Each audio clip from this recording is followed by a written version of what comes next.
আমরা ভিক্ষুককে ধমক দেই, ফিরিয়ে দেই।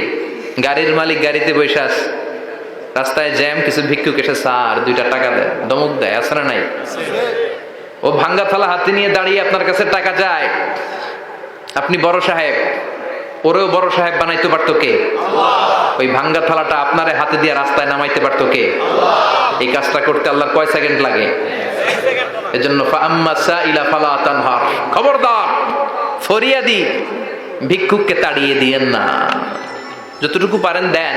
বিশ্বনবী কখনো কোনো ফরিয়াদিকে তাড়িয়ে দিতেন না। সুবহানাল্লাহ পড়েন।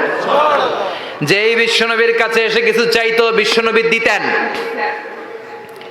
বিশ্বনবী কখনো কাউকে ফিরিয়ে দিতেন না। বিশ্বনবীর কাছে চাওয়া মাত্র বিশ্বনবী দিতেন, না বলতে জানতেন না। সুবহানাল্লাহ পড়েন। না, এটা কেমন করে বলে বিশ্বনবী জানতেন না। একবার এক সাইল এসে বললে, ইয়া রাসূলুল্লাহ আ'তিনি কামিসান, আমাকে একটা জামা দেন। বিশ্বনবীর গায়ে তখন একটাই জামা। কয়টা? বিশ্বনবী কি আর করবেন, না তো করতে জানেন না, নিজের জামাটাই খুলে দিয়ে দিলেন।